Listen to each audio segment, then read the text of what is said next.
Welcome back to 1834, chess friends. It's match number 3, game number 5. McDonnell is winning 2 games to 1, and it's the first to 6 wins. Mr Hackett seems to be late. In the place where he usually sits, he's left a steaming void. Let's hope he shows up soon before somebody or something else comes through.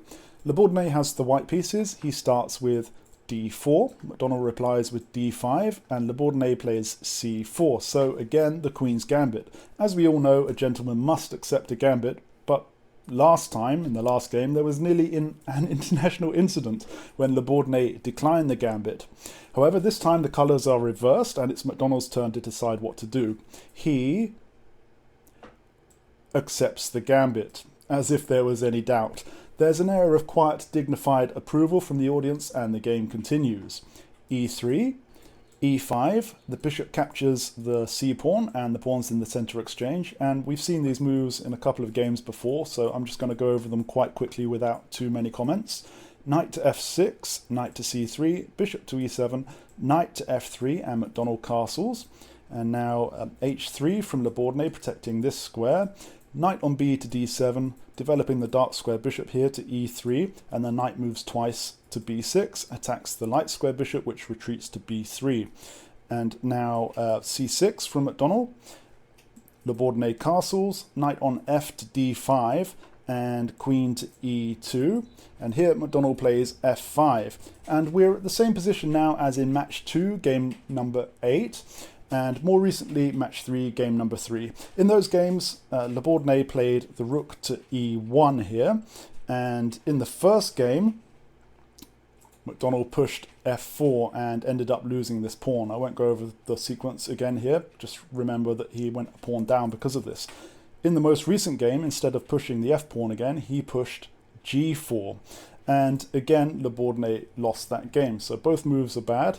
This one here weakens the king side too much. However, things go slightly different this time round.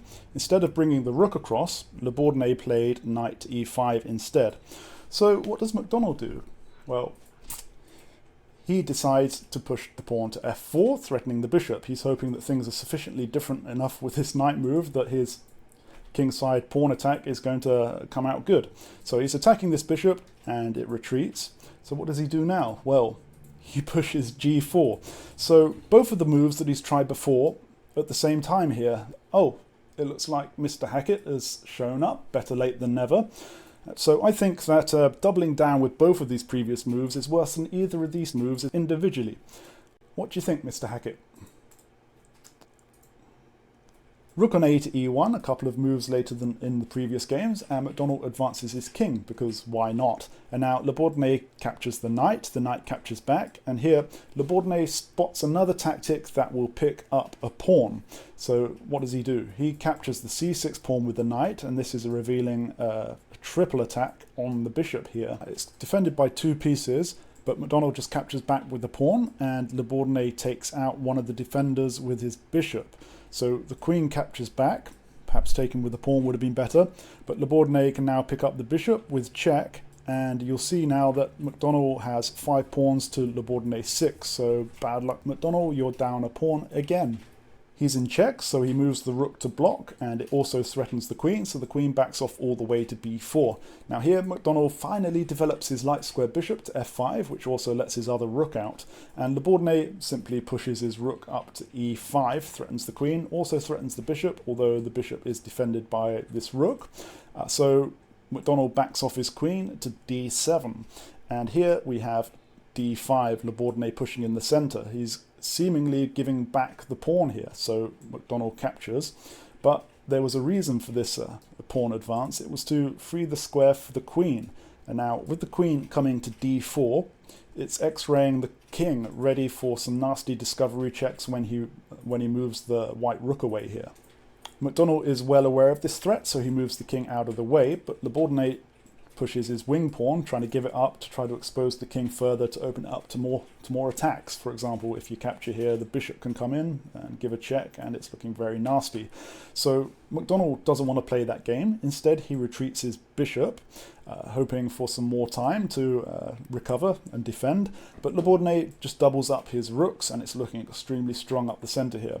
So McDonnell brings his rook across to help defend, but you'll notice that he's left this pawn undefended, so Bourdonnais picks it up. McDonnell tries to defend further by doubling up his rooks on this pawn to try to defend it, but it's actually mate in 6 at this point. So let's just go over some of the variations quickly. The key move is the bishop captures the pawn, which now of course is x-raying the king. If, for example, the rook captures the bishop and threatens the queen, Bourdonnais is going to ignore it, capture the bishop here with check. The queen can't capture because it's immediate checkmate here. And if you do something like rook blocks, it's just a rook exchange and then a mate like this. So yeah, very nasty.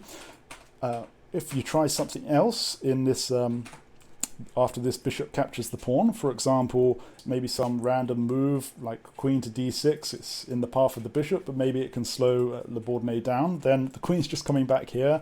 You're going to have to give up the bishop, and then there's nothing else you can do. Maybe capture the bishop and it's checkmate this way via the d1 square. So every possibility is losing for McDonnell with extremely fast checkmates. So what actually happened in the game? Well, Bourdonnais didn't spot this capture.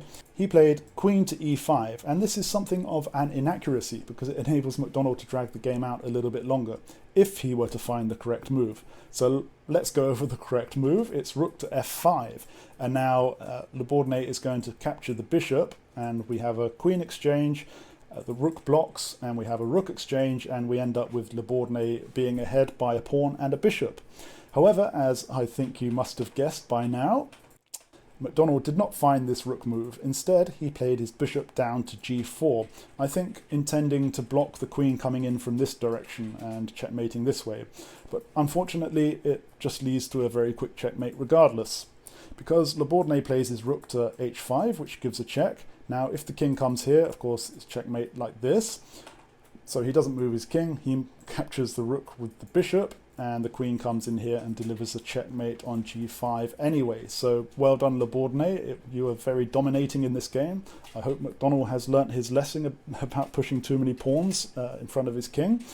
And yeah, it's 2-2 now, and it's still the first to 6, so I'll see you again next time.